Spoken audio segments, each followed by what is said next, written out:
Happy Thursday! It is the Prep Queen Pod. We are going for the next hour talking all things Thursday night football. We've got NFL previews with Tom Vecchio and NHL props coming up in about 10 minutes. Actually, 5 minutes. I'm a little late, and I'm late for a reason, a useful reason.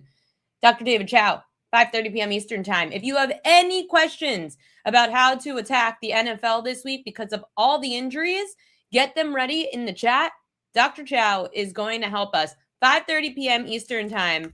Update at 5:30 p.m. Eastern Time. I just wanted to tweet that out. Going to be very useful. We have so many injuries this week, so many motivational spots, so many non-motivational spots in the NFL. I can't believe it's week 16. It's one of the first weeks we're going to get some head-to-head matchups of teams that don't care. Tonight, these two teams freaking care. Insane. We've got the Seattle Seahawks taking on the Los Angeles Rams. The Rams say pretty much feeling like they are the best team in the NFL right now. And then you've got the Seattle Seahawks, who everyone's sleeping on. Where's the chat? No one's talking right now. The chat's usually pretty full at the moment. I'm so concerned. There we go. There's the chat. Let's go Bears. That game's going to be huge on Saturday when you've got the Bears taking on the Green Bay Packers. Tomorrow will be a lot more of the NFL preview of props. I've got a few props that we could do a little bit early. And also, I've got something that's going to be so helpful for you guys. If you are a Prop Queen newsletter subscriber, a premium subscriber, you have it in your inbox already. If you are a free subscriber or you don't subscribe at all, you still can get this. But I'm going to talk about it at the end of the show. After all of our guests, I will tell you guys about the NFL cheat sheet and what it does and how it's so helpful, but definitely going to be super helpful for all of you guys. Hi, everybody in the chat. So great to see you. Mark, you got it. I hope it helps. Tonight, also, today, there was some big news in Major League Baseball. And I know that some people were commenting, oh, you really care about this? Yes, I freaking do. The World Baseball Classic is coming up in March. The last one was 2023. Team USA lost to Japan. Team USA does not want to lose again. If you look at that roster, it is the best, most stacked roster Team USA has ever had. I know people don't care, but I care. It is March. I have to get my charger. I'll do it when Tom comes on. It is March.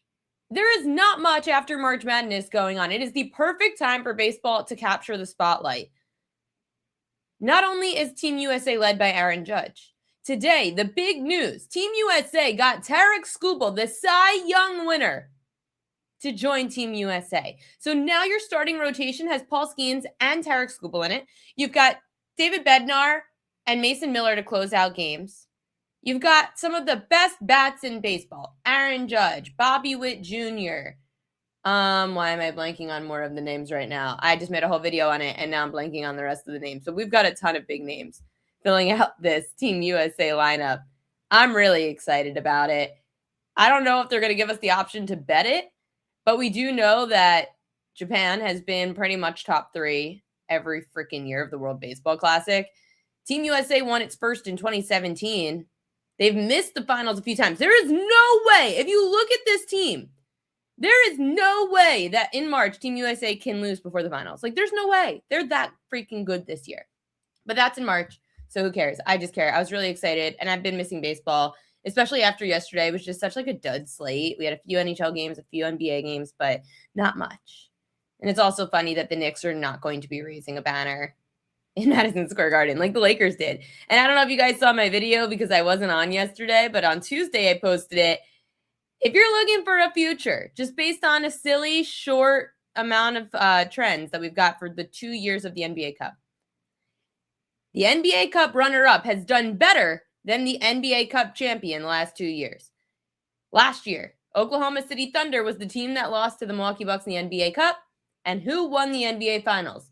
The Oklahoma City Thunder. And Milwaukee sucked. I know they had a ton of injuries like to Dame Lillard, but they still didn't happen. Then you look the year before, the Los Angeles Lakers, they beat the Indiana Pacers in the NBA Cup. The Lakers did not make it out of the first round of the playoffs that year. And the Pacers ended up making it all the way to the Eastern Conference Finals, getting swept by the Celtics. They still made it that far.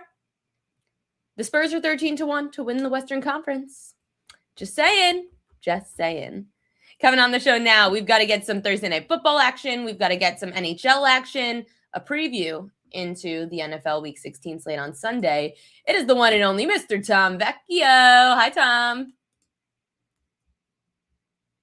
I don't think I hear you. No, I'm muted. I was muted on my There you go. I thought it was me. No, it's me. Yeah, World Baseball Classic, like you said, in March. It's good to see. We want to see the best talent there. I'm excited. I will say when you refer to Team USA, I immediately think of the Olympics and Team USA hockey going for a gold medal, which I desperately want to see. I feel like Team USA baseball is trying to get in that mix, especially the hockey world has always been the Team USA that the pro sports world has cared about, and the NBA, of course. They have a lot of their players too, but it feels like hockey is always a lot more competitive because it's just so many players from around the world, whereas Team USA pretty much tends to dominate the basketball world. Baseball is a lot more like hockey. It is. And Dominican Republic's going to have a great team. Mexico is going to have I'm going to say a good team. They may not be great, but it's good to see so many different countries at least have a stab at it, which is, not something, we often see. And I want to see this be like an every other year type of thing, like consistently.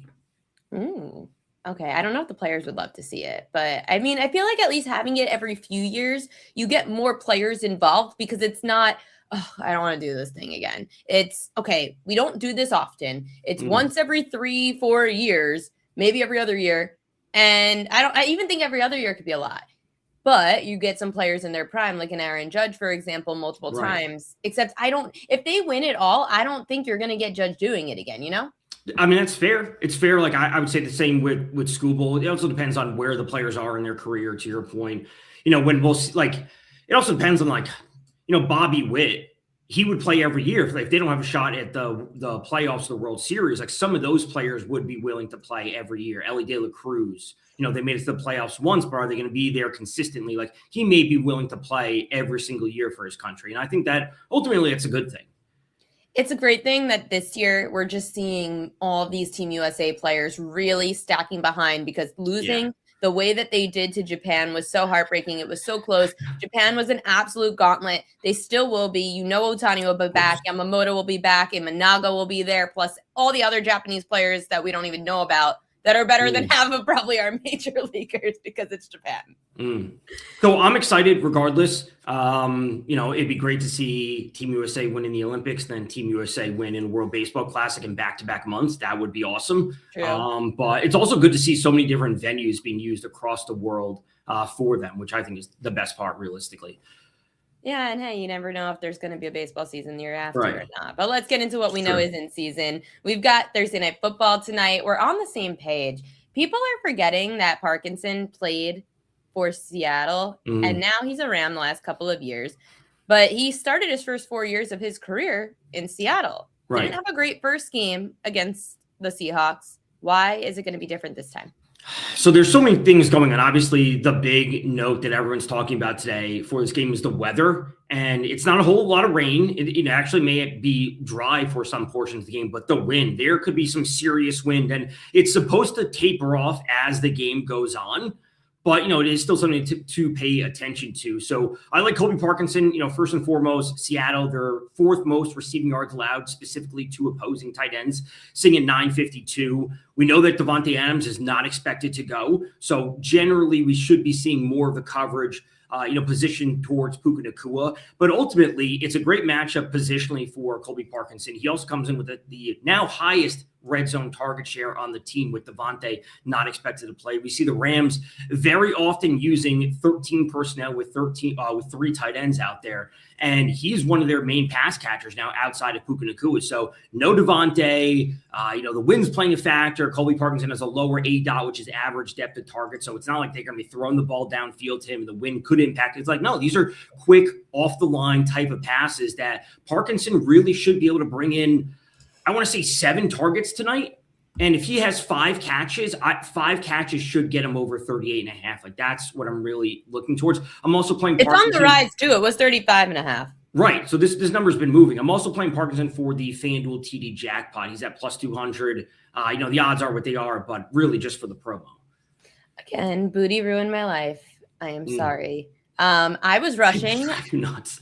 I was rushing. That's my bad. I'm trying to do everything over here, and I did this literally at 4:59. So my bad. I was pretty close to being perfect. We got to be perfect. And before we move on to the rest of the card, and I'm going to take this bad graphic off for now. Tonight for the game, I know that we're a prop show. It's still such a huge game. Two teams, 11-3. Yes. You've got the Rams that are laying 1.5 on the road in Seattle, but they won the last game by 2. It was 21-19 the last game. It was a pretty close call. So going into this game, no Davante Adams. How much faith do you have in the Rams? I'm really hesitant about this game overall. Like the Parkinson yards and touchdown are the only 2 bets I have so far. The weather combined with the stakes of this game, I'm really uncertain. I really am. So, 42.5 over under. If you told me this game ended 23-20 on either side, I'm not going to be shocked and you lose your bet, right? I would lean on this total dropped also. I saw the total on Sunday at 45 and a half. Yeah, 45 or 46 and a half. So it's dropped a lot, and it did flip to the Seahawks -1.5, and it was the Rams, as a favorite at one point. So I'm really hesitant about this because A, of the weather, B, of Davante missing, and then C, of just the actual importance of this game and it being a short week. This game could end 24-20 and the game goes over. This game could end 20-17 and it stays under. I really don't know. Now, again, the weather's supposed to improve as the game goes on. It's supposed to be less windy. So I'd be more inclined to take like a first half under if I'm going to play anything. Considering it is 21.5, it's juiced -130 or so to the under last time I saw it. But I just don't know. If you told me this game ended 20-17 just because of how important it is for both of these teams, I wouldn't fight back on that. The Rams with a loss, there's a chance that they go from the 1 seed to a wild card seed if they lose this game, given obviously the way the rest of the schedule shakes out over the next few weeks. San Francisco could jump into the 2 spot in the NFC West and the Rams drop to 3. That means the Rams would have to be playing a wild card game at Chicago, at Philly, at Green Bay, something that they don't want to do because they're awesome, but they're awesome at home. How much do you agree with? I know you're kind of alluding to it then. If you have one of, let's say, the second or third best record in your conference, this process of if you lose the division that you have to play a road wildcard game, or would you rather there be some kind of reset based on records? If you win your division, you should have a home playoff game. That's just my opinion. It's if your record is significantly better than the reseeding in the second round. That's where it gets tough. I think it's fine now. Is it perfect? No, I don't know if there is a perfect solution though. I think it's fine now. We just kind of roll with what it is. I don't want to see them expand the playoffs. They shouldn't add another team. They shouldn't add another bye. They should leave it the way it is. Adding the extra wildcard team was good enough. And 14 of the 32 teams make it. I think that's fine. Rams are -155 on FanDuel to win the NFC West. Seahawks 2-1. If you think the Seahawks are going to win, you should just play the division. 2-1, you think? Yeah. Well, yeah. That's if you think if Seattle has a chance to win the division. But then we're split. So edge-wise, I'd have to see then. Do you know off the top of your head who they each play the next week? The Seattle plays San Francisco to end the season. Seattle goes to Carolina next week, if I remember correctly. Yes, the Rams play the Cardinals to end the season. I forget who the Rams play next week, though.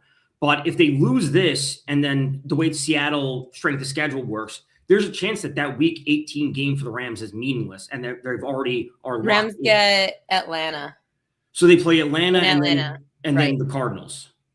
So there's a chance that if Seattle wins at Carolina, that the final game for the Rams is meaningless and they're going to be locked into the spot. This is assuming that the Seahawks win tonight. There are so many implications this week because similar to what we're saying, the Rams have to go to Arizona. Arizona, I kind of like this week because they're facing a team that doesn't really care about where their standings are at the moment. But okay, so Rams have to face Arizona Rams face Atlanta. And that was my point about Atlanta next week, right? So Atlanta this week, I'm pretty sure they get the Cards, right? Yeah, they're at the Cards. So Atlanta doesn't care so much because the season's over and they played up. They upset their division team, like their divisional rival last week. Next week, there's 2 times that you care when you're out of it: against your division to play spoiler and in prime time. Those are the times to care. So next week, the Rams have to get an Atlanta team that might actually care to play in their home stadium on prime time. I mean, this is we say it's about every game, and the same thing about the Packers and the Bears, the Eagles and the Commanders. That's why I'm like, again, I'm hesitant about this game. There's so much involved just from an importance level for the division and for the playoffs. It's tough to pick a side. If you told me a live spot that you were getting 3.5 with the Rams in game, I would jump on that once, if Seattle goes out and scores first or wherever it might be. Okay. Keep an eye on the live line. Packers-Bears, another game with a lot on the line. A Packers team that isn't the same at all from what the Bears just saw a couple of weeks ago when they ended up losing, right? Remember, for everyone listening, the Bears, remember Caleb Williams threw that game-sealing interception in the end zone to lose the game for the Bears while they were driving down a possession. Packers win that great game. But now the Packers at Soldier Field, probably the biggest game at Soldier Field in the last 20 years. The Packers are going to be without their key linebacker, Micah Parsons, who tore his ACL, out for the season. The Packers now have to adjust, Tom, and you're going with an under, so you don't feel like the Packers defense is going to struggle that badly? They could struggle, but we also have to deal with the Bears missing Roma Dunze and Luther Burden. So we're dealing with an offense for the Bears that, is good. But I don't think it's amazing. And I didn't think it was amazing when they're at full strength. And now they're missing 2 of their top wide receivers. So it's going to be DJ Moore. It's going to be Colston Loveland. It's going to be DeAndre Swift and Kyle Monangai.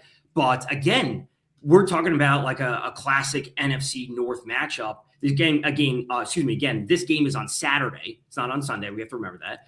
So I'm just looking at, yes, the Packers are depleted on defense, but the Bears are depleted on offense. And the offense isn't amazing to begin with. So where are the points going to be coming from if you're missing your 2 top receivers? It's going to be DJ Moore and Zacchaeus in 2 wide receiver sets. They're probably going to run 2 tight end personnel with Loveland and Cole Kmet. And then it's going to be just a mix-in of Swift and Monangai. I don't know if there's going to be consistent offense really on both sides. And the Packers, I don't know if they want to turn this game into a shootout because they can't rely on their defense. The Packers could go into games saying, yeah, and even if we struggle on offense, and score 17 points, our defense will hold them to 13. But that's not the case anymore for missing Parsons. So they don't want to turn this into a shootout. They want to turn this into a slower ground game. And I think that really leans towards the under. Yeah, and Louis Creech's point, he said forecast 20 degrees, cold division under sounds right. I mean, and it is a short week. Again, this is Saturday. So it's only a day. It's not Thursday short week, but it is a short week. So cold game. It's not, there's going to be no precipitation, at least last that I saw. It's just going to be a cold Soldier Field game. Give me the under between these 2 teams either time. And again, that's where the line is. If we get a 23-20 final, that's what we should be seeing. King KT said, should I start Breece Hall or McMillan? If Tech's good to go, I don't know how you don't start him. I have no faith in the Jets offense to do a whole lot of anything. So I'm a big Tech McMillan fan. I think he's awesome. He's obviously one of the top candidates for Rookie of the Year, at least offensive Rookie of the Year. I think you should absolutely be starting him. And then in hockey tonight, you're also looking at this play, the Bruins-Oilers over 6.5. That's my bad. Explain.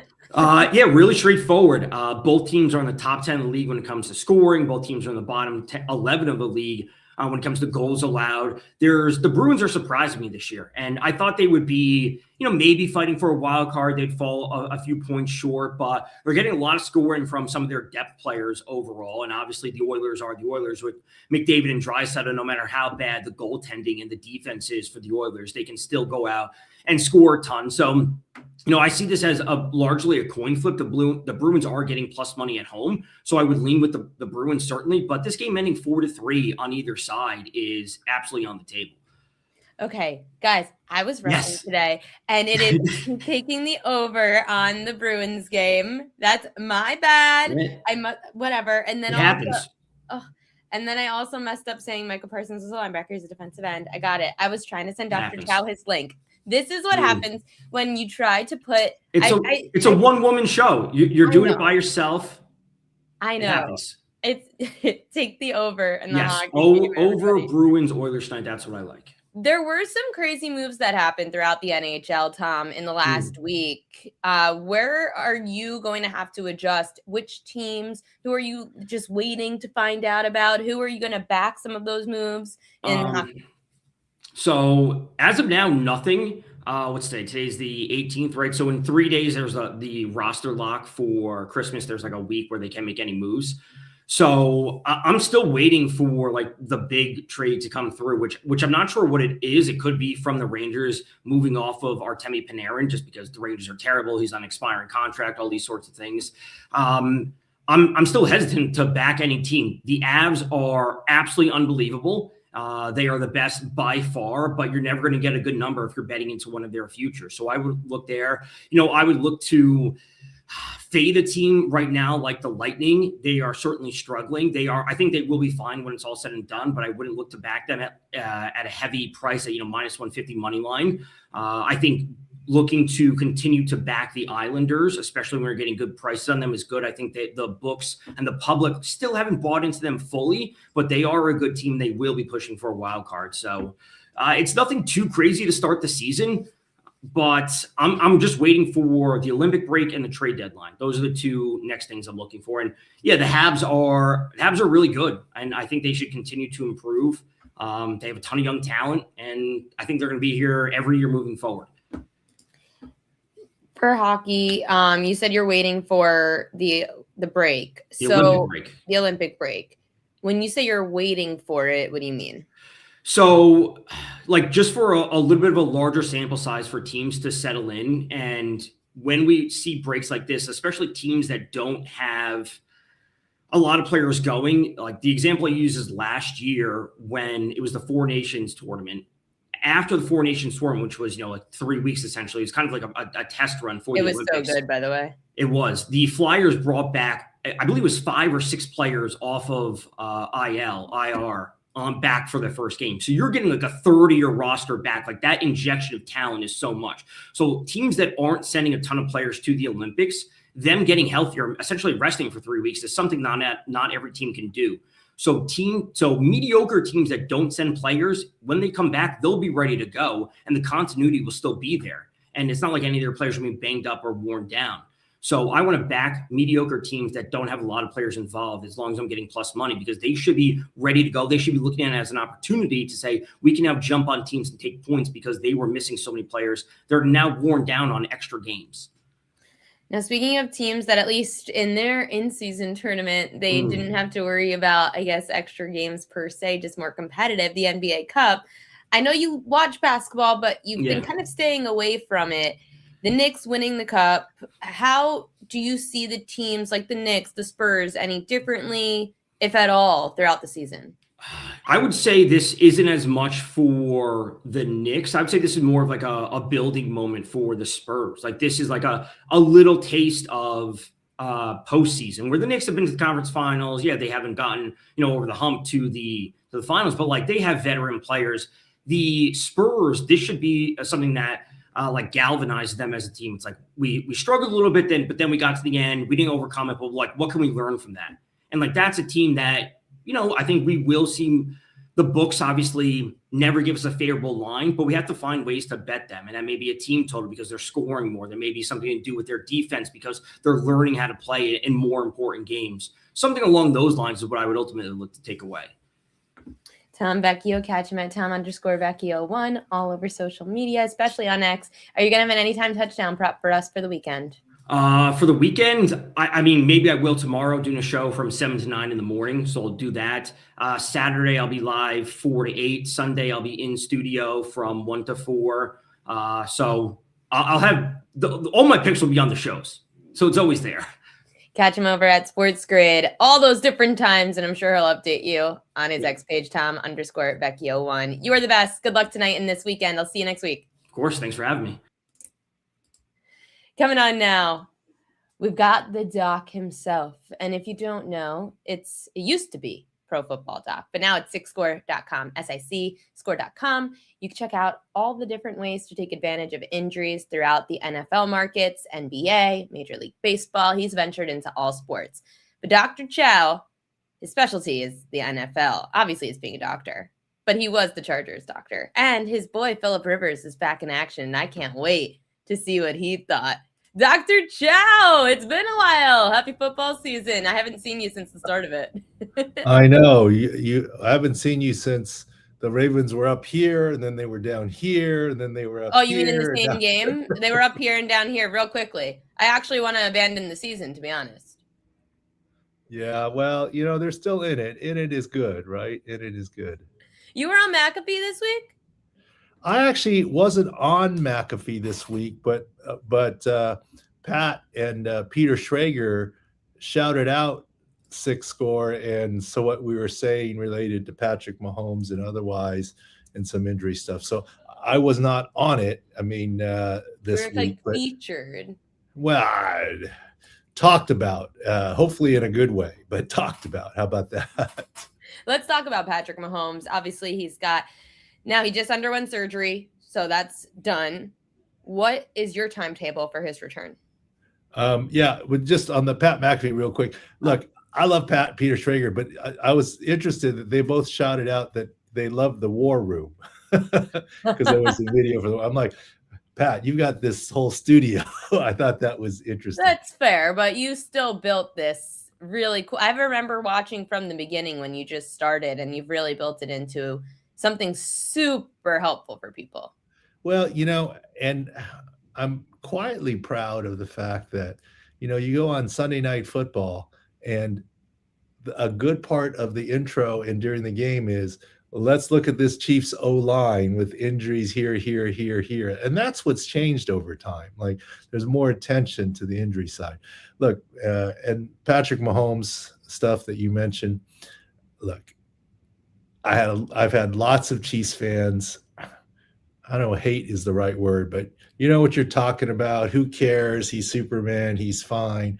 Look, I agree. He is Superman. He played through a high ankle sprain and won a Super Bowl. Okay. However, reality is reality. And what is the reality? The reality is he tore 2 ligaments in his knee. And from the war room, and that's what McAfee and Schrager were citing, we were saying it's not just ACL, there's LCL too. And as you know, Ariel, we don't deal in insider information. I know the Chiefs athletic trainer. He does a great job. But A, I'm not texting him or calling him during a game. And B, he wouldn't answer during a game or not after. When it's Mahomes. and also, even if he saw it after the game. How'd you know it was also an LCL? Just based on video. Well, just the way that his knee moved. The comp was actually Carson Wentz back in 2017 when he was with the Eagles playing the Rams. Week 14, LCL and ACL. And Patrick Mahomes, week 15, LCL and ACL. Now, we just went by video. We had worry for ACL and LCL. And the next day, and this is the contextual clues. That's hard. I mean, we're proud that there's actually a number of young doctors, therapists on Twitter that do injury analysis. And I'm proud of them all and good for you. My unfair advantage is not only have I studied the video and looked at players, knew exactly what it was, and then went back and looked at the video. Now I don't know what it is. I'm just looking at the video. But just the insider knowledge base. For example, we were saying LCL, and then they said Mahomes was going for a second opinion to Dallas. And that set off buzzers in our head where, okay, why Dallas? Okay, it's not far from Kansas City, but there's the Dallas doctor has done what? Jalen Smith's LCL posterolateral corner coming out of college. Rashee Rice's combined ligament injury LCL. And Travis Hunter's recent isolated LCL. That to us was saying, they are indeed worried about the LCL. And then during Monday Night Football at halftime, when his surgery was announced, we went, for sure it's LCL and ACL, because that's the only reason you would do surgery that quickly is to repair the LCL. You don't normally do surgery that quickly on an ACL. Micah Parsons still hasn't gotten his surgery as of today on Thursday. You know, the average person would think because it's Patrick Mahomes, they wanted him back so quickly. That was where my brain went for why it happened so fast. No, that's not it. It's because the LCL is a repair, not a reconstruction. And you want to do it before more swelling or scar tissue set in to be able to reproduce anatomy more anatomically and more easier. So that's the reason why. Carson Wentz had surgery, I believe it was 2 or 3 days, right? Micah Parsons, same day as Patrick Mahomes, still hasn't had surgery and probably won't for a week or two or more, right? And so those are some of the insider knowledge things in terms of what's happening, and gives us sort of the advantage as, you know, former head team physician and looking at things. We look at things a little bit differently, but, you know, and then, well, of course, question's interesting below. RG3 was saying Mahomes should sit out all of 26 to really heal. What are your thoughts? Well, if you want to be 100% healthy, the average team in the NFL would be hard-pressed out of the 53 to line up 22 players, 11 on each side. It's week 16 now, okay? Look, is RG3 correct? If you want Mahomes to get to 100%, should he wait till 2027? Yes. Look, Carson Wentz said 18 to 24 months before he was good. Sorry, I have a tickle in my throat here. It's okay. It's the worst feeling. But that doesn't mean that you couldn't play, okay? And 100%. And Mahomes is going to want to prove that he can. The hard part is, like you always said, it's not just up to Mahomes. It's up to the three, right? The GM, right, the agent, and the owner. The player slash agent, the doctor slash therapist slash athletic trainer, the team, owner, GM, head coach, etc. Those are the three entities. Mahomes going to want to play. The question is, when he is cleared to play, will the team say, okay? Will the team say 85% Mahomes, sounds good to me, let's roll? Or will the team say 85% Mahomes, let's wait till he's closer to 100 because it's just not worth the risk and he has many more years left in him. Let's not, have something and have a setback. In fairness, Carson Wentz, I said, would not be ready week 1. He wasn't. By week 3, I was a little surprised that they did have him play. And if you remember, that year in Philadelphia was not a great year for Carson Wentz. And then he ended up with a back issue and ended up the season not playing for the final games of the season. I'm not saying that it's destined to be aggravation if Mahomes comes back. I know this. Let's just tie this all together. Return to play is always very subjective. Okay, think of it this way. I always like to give good news. So it sounds like I'm giving bad news when I say, it's okay. We're all pessimists over here. Patrick Mahomes won't be 100%, no possible way for the start of next season. Does that mean he's not going to play? Not yet. Think of it this way. I will say this. I guarantee you that Patrick Mahomes, for week 1 of this coming season, if he chooses to play and the Chiefs let him, will be more mobile than my friend Philip Rivers has been last Sunday and will be this Monday. And I say that in How did Phil look for you? You are close to Philip Rivers. How did he look in his first time back in 5 years? I love Philip Rivers. I was texting with him on Sunday when Daniel Jones tore his Achilles, saying, has Shane texted you yet? And he texted me back saying, I saw the injury. He goes, I might have to go out. Not sure that I could do it. I might have to go out back here in a little bit and throw it around and see. Okay. And I mean, how did he look? Look, like someone who's 44, a few lbs heavier and a little out of shape, but still quick release and mentally there. I mean, I wish this happened 2 years ago and he was ready in training, right? Kind of thing, but clearly gave the Colts the best option. I texted him this week and I said, I was always worried about how sore you are after the game. I said, how sore are you? He said, actually not too bad. That's pretty good. That's good. And I literally said to him, so close to the fairy tale, but the dream is still alive, right? I mean, they almost beat Seattle. the dream's still alive. He's going to play Monday night. He's the starter, and we'll see what happens. See, you got to understand, the arm is the last thing to go. It's everything else. Okay, think about this. Jerry Rice is 60, I think, somewhere like that. But I'll still take him in a jugs catching contest, but he can't run any routes and get open. Steph Curry, if you put on 20 pounds 5 years after he retires, he couldn't come back to the NBA, but I'll take him in a three-point shooting contest. Quarterback is a unique position where I get it. We're used to the Lamar Jacksons of the world now, right?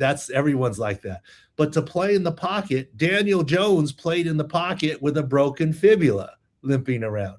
You don't have to be fully mobile to play, to be a pocket quarterback, and that's what Philip is. So, I'm rooting for him clearly.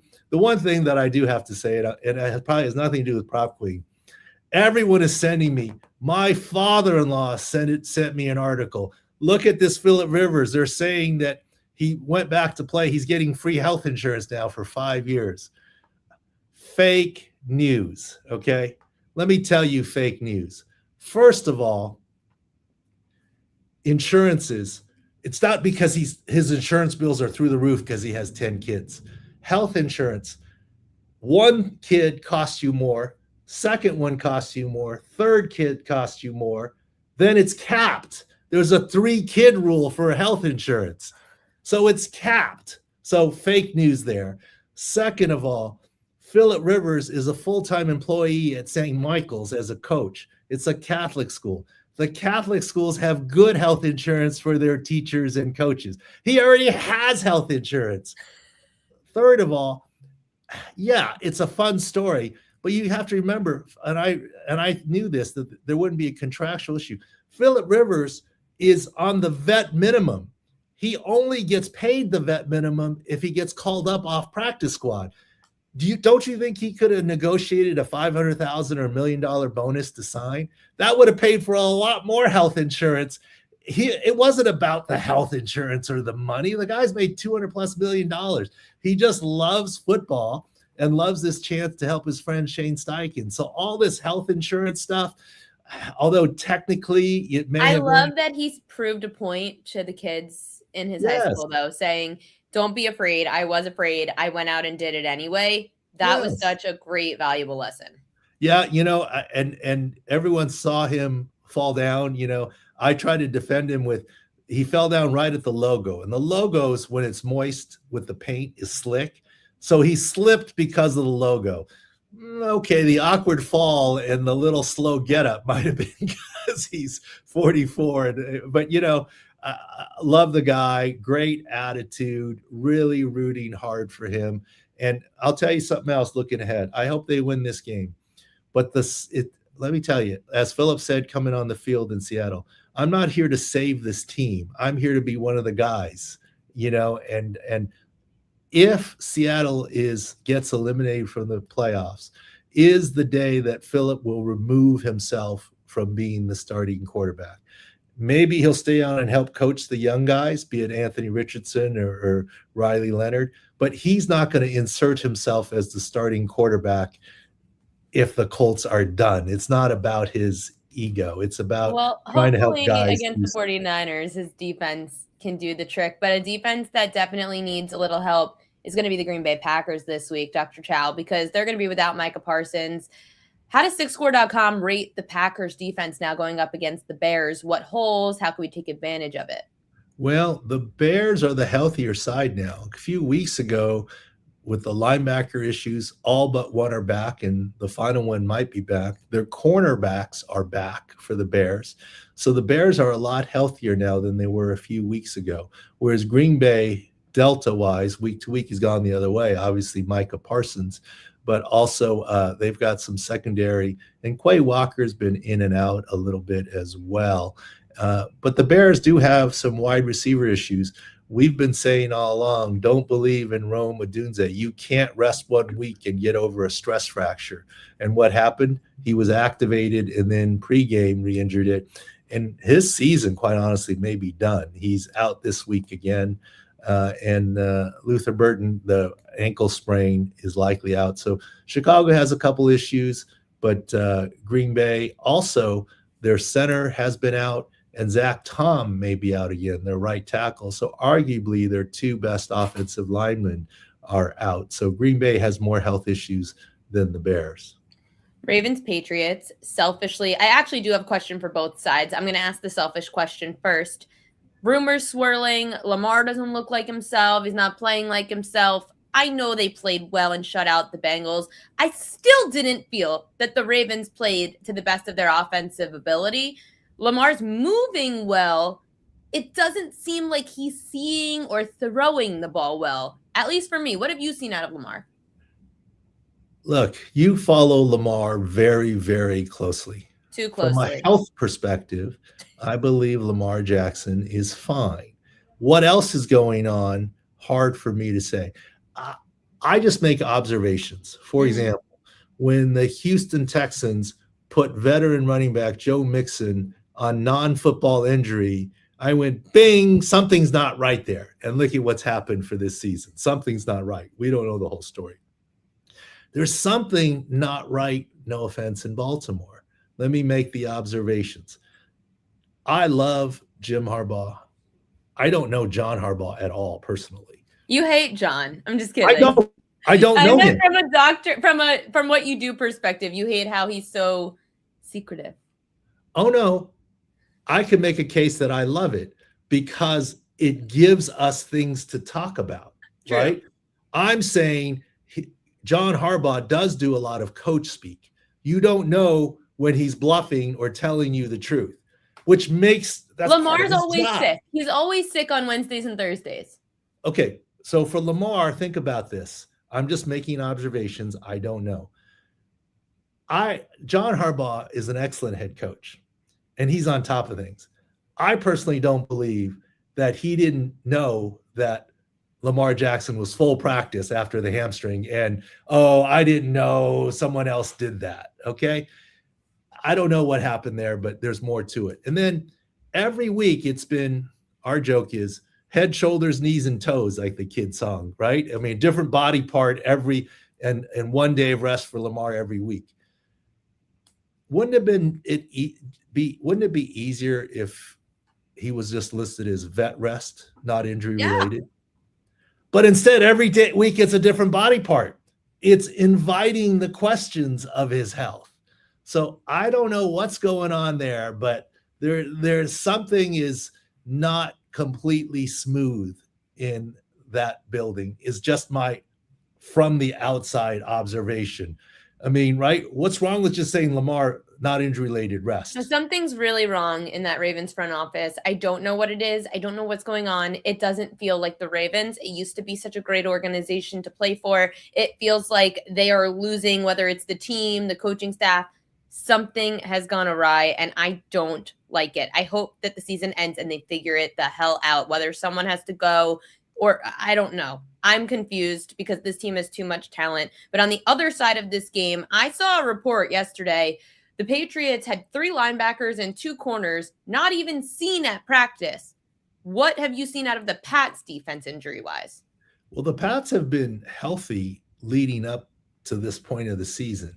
And now they've got some issues, obviously, at linebacker, as you say, and also Milton Williams, their key D lineman, stopping the run against Derrick Henry and company, but also their left tackle, who was a huge surprise, the rookie who's really done a great job, is now out and on IR with his injury. And that's fairly recent. So the Ravens, you'll be glad to know, are actually slightly the healthier side going into this game compared to the Patriots. Wow. That's incredible to hear for the first time all season. We've got a question from King KT. Doc, in your opinion, from a health standpoint, Saints or Chiefs defense to play? To play or play against? To play, I guess, for fantasy. I'd have to take the Saints defense because they are healthier by some, but in the Chiefs, you have a team that's known nothing but AFC championship or more, and they're eliminated. And, the motivation and whatever, and no offense, but the Saints also play the Jets, I believe. So and it's a rookie Great game. quarterback. So I'm just saying I might have to play the now. Don't ask me about fantasy type stuff because I made a bonehead mistake and I ended up making a bad move and I got knocked out of the quarterfinals. If I would have just left my starting lineup of Scott Fishbowl, I would have been in the semifinals. I made a too cute move and I was like, It's always when you overthink. Yeah, do you play your fantasy lineups the way you do your injury analysis, or do you just go off the rails? Well, for Scott Fishbowl, I went a little bit off the rails in this sense. I don't do a lot of fantasy. I mean, I'm not a fantasy expert, but Scott Fishbowl, I don't know if you did it this year, Ariel. I've done it a few years ago. Okay, this year, the scoring was PPR 2.5 points per reception with a tight end premium of 3.5 points for a tight end. So I literally, and it was a positionless team. You could only have 2 quarterbacks, but everything else was open. So I averaged playing 7 tight ends a week because if you're getting 3.5, look, 5 catches for a tight end automatically is already times 3.5 is already pretty darn healthy, right? That's, 5 is already 17.5 points just in catches, an extra point for a first down, plus the yardage. You're in your 20s if you get 5 catches. If you get 9 catches, you've got a huge day, right? Wow. And so there's a value on receptions. And so I went now the early part of the season, I wasn't as good because I had Brock Bowers and George Kittle on my team, and they both had injuries. But once they came back, I was pretty solid. And that was just sort of a scoring weirdness. Right. So was I off the rails? Yeah, I drafted a ton of tight ends. Probably the only tight end I didn't have that I needed was like Trey McBride. I mean, I was loaded with tight ends, but I just didn't get them, kind of thing. That's fair. I don't want to keep you too long. I know there's a million injuries that just happened and that we could talk about, but I know everyone can go to sixscore.com, check that all out. What else is there for people to see? I just want you to give like a little bit of a blurb as to what they can expect from what you guys do. Well, I think the most useful thing might be to look at the player edge, especially for prop stuff. You're the prop queen. I'm not suggesting our player edge is better than your intuition and your analysis, but I think it can augment it. And what I mean is, I believe we're really the only place, instead of looking at the health, how healthy is this running back? For example, how healthy is Tony Pollard last week? That was one of that indexed higher. Well, he's fine, but the San Francisco 49ers run defense was not, right? So literally we'll take a running back at like Tony Pollard and say, what is his health? Or DeAndre Swift with a groin, what is his health? But what's the health of the Bears offensive line against the health of the front 7 of the Green Bay Packers, right? And for a wide receiver, we'll take in the health of the quarterback, the health of their O-line, especially the tackles, against the health of the corners that he might face. And so it's not just about the health of the fantasy or the prop player, it's about the health of who they face. And I think that's what the player edge will do for you pretty quickly and efficiently to sort of confirm some of your thoughts. That's probably our best tool. I love it. I use it all the time, especially finding the holes on the field map as well, where you could see the holes in each offensive, especially on offensive line, defensive positions as well. We don't talk too much about. And I know the chat right now, again, before I let you go, is having a discussion. What do we know about Davante Adams tonight? Davante Adams is not playing tonight. We ruled him out on Sunday when he reactivated. Is it that bad? Like, is he going to be back, or you think they hold him out? Look, the only thing I'm surprised about Davante Adams, they listed him as doubtful. I think he's out, okay? And we said that on Sunday when we pulled up because he came into the game with a hamstring strain, and then he aggravated it. How's he turning around and playing on Thursday? It's not happening, right? He aggravated it. He didn't finish that game. It's not happening. He's not playing. Look, at this point in time, it's good news if he's back 100% for the playoffs, right? And this is the problem here. players and fantasy owners and players themselves, fans always want the player to return. Let's go. Let's go. Lamar, hamstring. You're not ready yet? Come on. 85% is good enough. Let's go. Let's go. But if you play a little early and you re-aggravate it, now you're out for longer, right? And that's what's happened with Davante Adams, unfortunately. It's good insight, great insight from Dr. Chow. Make sure to check it out at sixscore.com. Him and his team do an awesome job. And throughout football games, especially Football Sunday, make sure to follow him at Pro Football Doc so you can get all the live videos right then and there. Like, hey, Patrick Mahomes also probably has an LCL issue.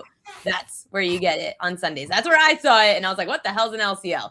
Dr. Chow explains it. Doc, the chat loved you. They said thanks so much for a completely different insight on the game. And again, you guys can go get that subscribing to sixscore.com. Dr. Chow, I'll see you soon. Okay, bye-bye. Dr. Chow's the greatest. Now we've got to get to, I have propaganda actually. Propaganda most bet on props tonight in Thursday Night Football. Wait, propaganda time. I need someone to tweet for me during the shows. This way I don't have to do it myself. Anyway, we've got some propaganda.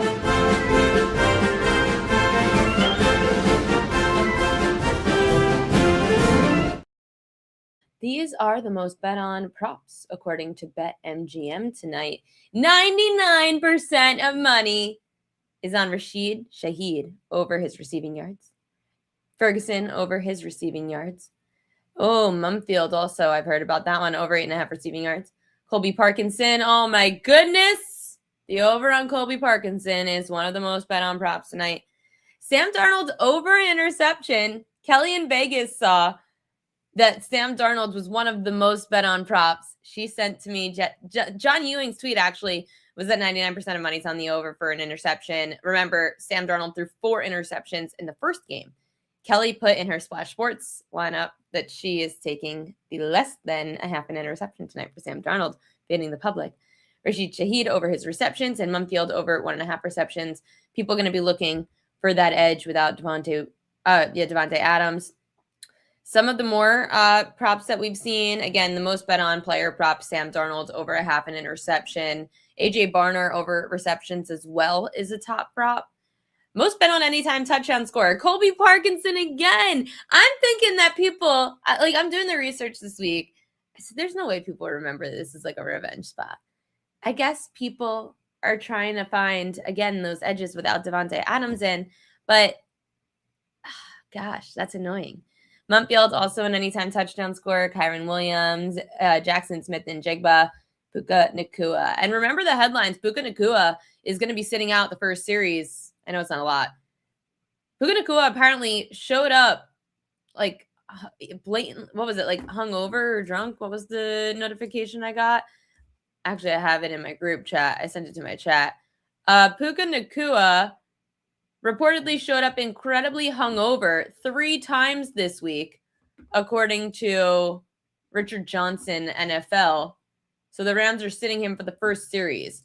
He also was under fire today because yesterday actually, because he was doing an anti-Semitic dance and was on a podcast about a lot of anti-Semitic things. So they also condemned that. So it was clearly a big issue for Puka Nacua this week, plus the injury to Adams. So there are a lot of problems going on over there. Colby Parkinson has scored at least 1 touchdown in 5 of his last 6 games. He's the most bet on player to score a touchdown in Thursday Night Football. Crazy. So much Colby Parkinson tonight. But yes, so be careful of Puka Nacua because I was actually looking at Puka's stats on props.cash with and without Davante Adams. So here are Puka's numbers according to props.cash with Davante Adams. And then here are the numbers without Davante Adams. So if you are interested, this number is very high. But I still don't like taking receiving yard numbers. I like taking longest receptions. So again, based on all the Puka news, he's out the first series. There's a lot of issues this week. He was hungover 3 times. There were a lot of problems off the field with Nacua this week. However, his numbers without Davante Adams, they do speak. Without. Just something to keep in mind. What's the weather tonight? Let's go to Roto-Grinders real quick. Roto-Grinders Kevin Roth says, interesting forecast. 2 things that stand out. First, I don't think rain chances are as high as the automated forecasts are suggesting. I'm leaving this as just a chance for showers. More noteworthy, models are showing some very strong winds, then quickly tapering those winds off. Right now, I'm seeing multiple models suggest a period of sustained winds around 20-mile-an-hour gusts with up to 40. That would be a factor on throws and kicks, but it wouldn't last all game. The danger zone's the first half, especially closer to kickoff, with things becoming more typical in the second half. I'm putting it as an orange-yellow, more for the wind than the rain, but this is forecast. So that's the same thing for me as Kevin Roth is saying. I care a lot more about wind. And if it's going to be windy tonight in the first half, then that's something to definitely keep in mind with the quarterbacks throwing the football, with any kicker props. Definitely something that's pretty notable. Let me just tweet out about prop queen edges of the day. Prop queen edges in TNF on now. Before we get to the prop queen edges of the day, let's get to fishy lines. Your fishy line of the day. Kyren Williams, 56.5 rushing yards. Guys, he just ran for 91 in the last game against Seattle. 12 carries, 91 yards, and a touchdown. Why is this number 56.5? I was even looking at how he did against other top 10 Ds against the run. That's who he's getting, a top 10 D against the run. He's had at least 65 rushing yards in 4 of those 5 games. The only one that he went under was against Jacksonville, 12 carries, 54 yards. This number is really low for Kyren Williams, and it's very fishy. Seattle's allowed the 3rd fewest rushing yards per game to running backs. 67% of running backs have gone under their rushing yard prop against them.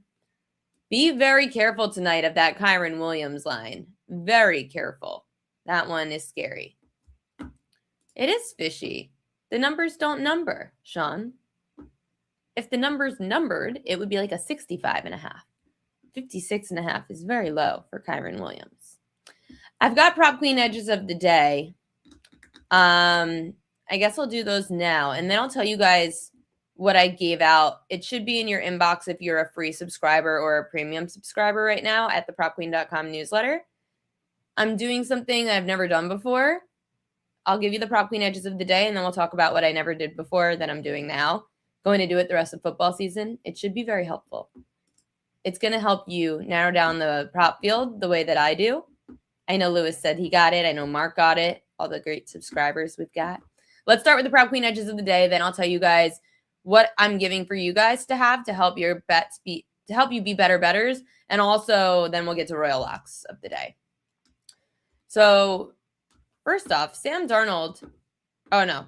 Kyren Williams over his receiving yards. 8.5 is what I got this morning. I saw some at 9.5. Against teams that are top 10, or excuse me, but my mom just distracted me. Hi, Mom. Against teams that are bottom 10 against pass catching backs, Kyren Williams has had 37 receiving yards against Baltimore. He had 18 against Philly, 11 against San Fran. And then the 2 road games he had, he went under, Tampa and Seattle. But all the home games against teams that are bottom 10 against pass-catching backs, Kyren Williams went over 8.5 receiving yards. In fact, on the road, or excuse me, the road games he did go over, the home games he stayed under. On the road this year, Kyren Williams has had 11-plus receiving yards in 6 of 7 games. He's averaging on the road just under 15 receiving yards a game. That drops to about 11 at home. He's gone under at home in 4 of 7, but again, has gone over in 6 of 7 on the road. Seattle's allowing the 5th most receiving yards per game to running backs at 40 receiving yards a game. 4 of the last 6 running backs have gone over their receiving yard prop when facing this team. So we're going to take the over on Kyren Williams tonight. That was for free subscribers at thepropqueen.com. Free subscribers got that like first thing this morning.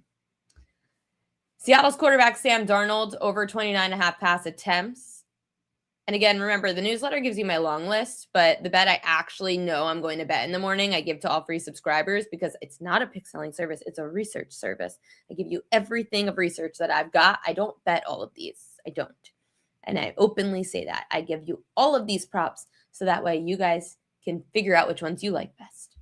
Seattle's quarterback, Sam Darnold, over 29.5 pass attempts. So in 2025 home games, Darnold actually went over in all 3 when facing teams that are bottom 10 in pass attempts allowed. He had 36 against Indy, 27 against 33 against Pittsburgh, and 34 against Tampa. But then against other teams like that he was on the road against, it wasn't the same, but at home, he tends to go over. And the Rams allowed the 5th most pass attempts per game. 64% of opposing quarterbacks have gone over their pass attempt prop when facing the Rams. Close game, very meaningful for the division. Sam Darnold's going to throw the football. Now, the reason that I loved Colby Parkinson, and I liked it this morning at 35.5, now it's up to 38.5. And I know the public's heavy on him, but it is a revenge angle. He's back in the stadium that he started his first 4 years of his career in. He's been around for the last 2 years. But now with Davante Adams out, they're going to need somebody else in LA to help out. It just so happens that the Seattle Seahawks are terrible against tight ends. They've allowed the 4th most receiving yards per game to tight ends this year. Colby Parkinson did not have a good first game. And we all know I love when something didn't happen in game 1 that it should happen in game 2. 62% of tight ends have gone over their receiving yard prop against Seattle this year. I'm going to take the over Colby Parkinson on his receiving yards. So what I'm giving for everybody, he went up to 11.5, 5 minutes after the newsletter dropped. He did? That's the right number. 8.5 and 9.5 were a little too low. I'm going to show you guys something I've never done before.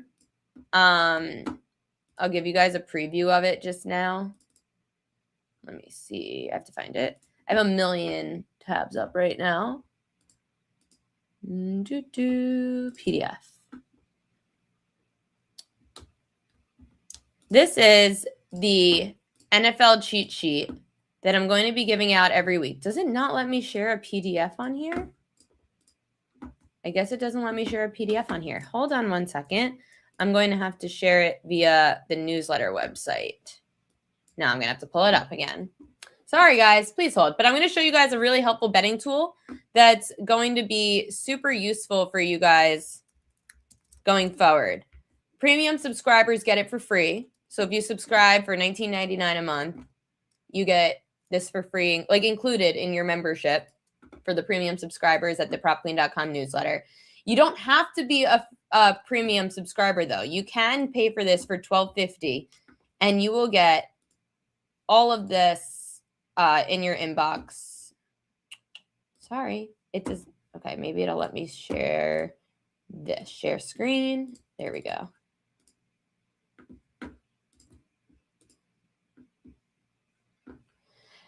This is the Prop Queen NFL cheat sheet. So this is going to be for every week going forward. I've got this cheat sheet. It's a guide where basically I give you my rubric for betting each week. It helps to limit all, like instead of seeing, oh, this big board, I'm like, I keep freezing. I don't know why.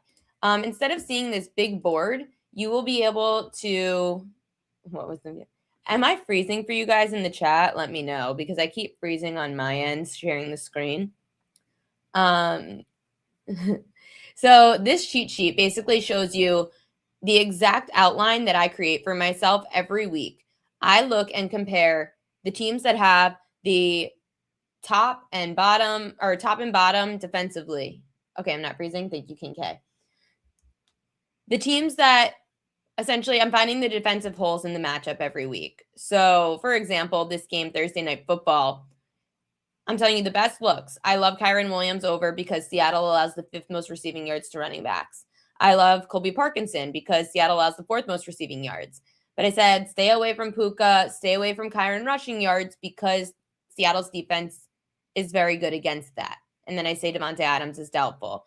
I am doing this for every single game in the NFL, limiting the props to show you where the defensive holes are on every single team. Now, all the way at the bottom of this, you can see where all the defenses struggle against running backs, quarterbacks. What I do, and I'll show you the example here. What I do on this cheat sheet, for example, right there, you'll see Kyren Williams. I don't know if you guys could see it. It's laggy. Oh, no. I don't know if it's just the document. I'm sorry if it's laggy. You could see it right here that I take Kyren Williams over his or under his rushing yards, right? 56.5. Now I copy paste from this part, defenses allowing, let's say, the least or most rushing yards per game, least rushing yards per game in that sense. I copy paste all these teams. I'll copy paste all the teams, and now I paste it under the team, like Kyren Williams. So let's just pretend this says defense is allowing the least rushing yards per game. It's all the way down here. It is there, but I don't want this to lag. I would copy paste all those teams underneath the Kyren Williams under 56.5 rushing yards, like I showed you above. I would copy paste it, and I would now see how Kyren Williams does against all those different teams, similar to the one he's facing tonight. So I would copy paste. He's facing Seattle, third least rushing yards per game. I would scroll down to all where I see down here, least rushing yards per game. Nope, it's the quarterbacks. Least rushing yards per game to running backs. I would copy paste these teams. I put them underneath Kyren Williams up here. And then I see how he does against all those teams. And that's how I knew. I'm going to remove this because it's very laggy. Stop sharing. I don't think it liked sharing to a Google Drive, but we're back. I would show how Kyren Williams does against all the teams that he also faced that are top 10 against the run. Then you decide, is this a game, like what I want to bet? So for me, I'm not betting the under. That's why I called it a fishy line. I'm staying away because this is a better look at what I was showing you before. When I was looking through the numbers, Kyren Williams actually has gone over 56.5 rushing yards against good run Ds multiple times. So I'm staying away because 56.5 feels way too low for me, but then it's fishy because it's so low. I don't want to bet it. However, when you look at another game, like let's look at another team, or like I'll show you Sam Darnold. Now I'm just taking snapshots of it so it's not so laggy. This is what I did for Sam Darnold. So those, when I copy pasted from the bottom of the email, the PDF, the bottom of it, I copy pasted all the teams that have allowed some of the most pass attempts per game to quarterbacks. He played those 5. Out of the 10, he played those 5 this year. I noticed that at home against teams that are allowing some of the most pass attempts per game, at home he's gone over in 2 of those 3. Tampa Bay, he threw for 34. Indy, he threw 36. In fact, he's gone over in, 3 of the 5 overall. Plus 64% of quarterbacks went over their pass attempt prop. And then you compare home road splits. You realize Darnold throws more at home. I like to take all these factors into account. But where I start my process is finding out which teams are top 10 and bottom 10 in each statistical category. And that's exactly what you could find. I'm going to take a snapshot just so you could see another example from, let's say, Philly, Washington. I wish I could keep it open, but it's not letting me open the Google Doc. One more thing for you guys to see based on this cheat sheet. And I'm going to put a whole tutorial on YouTube that's a lot more concise because at least on YouTube it won't be laggy. This is what Saturday's game would look like. I have literally every game in this cheat sheet. So you could see here, Philly at Washington, the best looks because Philly's bad against mobile quarterbacks. Washington allowing a lot of passing yards, allowing a lot of passing touchdowns. So I'm showing you where the defenses struggle, and then you can see Philly, fewest tight end yards allowed. So I would fade a Washington tight end. These are all the different things that you could be looking at for every single game in this cheat sheet. So how do you get the cheat sheet? You could go to thepropqueen.com, go to the newsletter, subscribe. You can also, I'm going to post a link online that you could find it at. I wish I knew how to post. I think I could post a link actually in the chat right now, but I'm not sure if the chat allows you to have links. Let me see.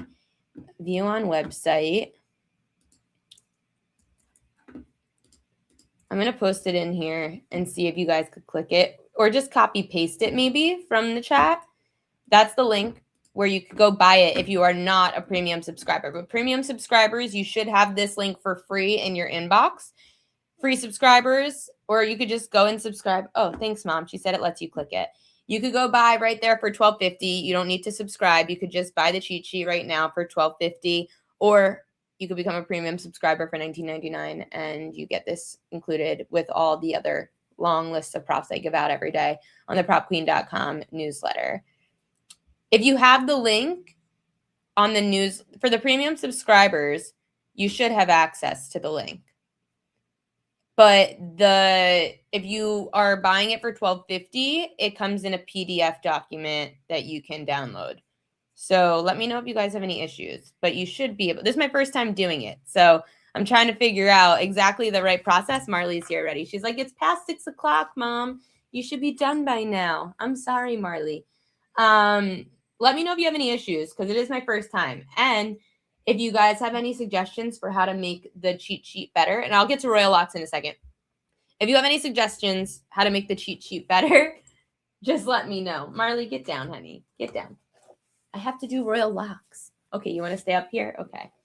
Let me know how to make it better. If it's confusing, let me know. I'm going to make a YouTube video on it as well on how to use it. But I think it will be super helpful for you guys to look through all the document. You'll see every prop edge in every game. You'll see where the numbers may or may not make sense. Can I put the cheat sheet in Excel spreadsheet?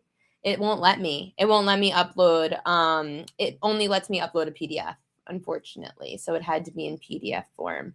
I would try to figure out something else. Again, I'm going to try to run with this as best I can to figure out the best possible methods to use. I'm sorry, Marley. But I tried to do it in like a Word doc. It wouldn't let me. So right now it's in a PDF form. I'll try to get better for next week, but I definitely want to help you guys as best I can so you could see my process, how I bet, and you guys can use it to bet smarter and not keep guessing.